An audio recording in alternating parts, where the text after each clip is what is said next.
যদু হঠাৎ করে ঠিক করলো ঈশ্বরকে বলবে, ঈশ্বরকে দেখে, যে ঈশ্বর তুমি কখনো বৃষ্টি, কখনো জল, কখনো কোথাও বন্যা, কখনো প্রখর রৌদ্র, এইসব ভুলভাল।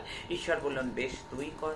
ঈশ্বর তাকে বসিয়ে দিলেন স্টিয়ারিং এ, একদম স্টিয়ারিং ধরে যদু একেবারে মেপে ঝুপে রৌদ্র, একদম বৃষ্টির সময় যতটুকু জল চাষের জন্য প্রয়োজন ততটুকু জল, যতটুকু ঠান্ডার প্রয়োজন, যতটুকু ওষের প্রয়োজন, ঠিক ততটুকু একদম সুন্দর সুন্দর সুন্দর সুন্দর করে পরিমাপ করে দিতে থাকলো।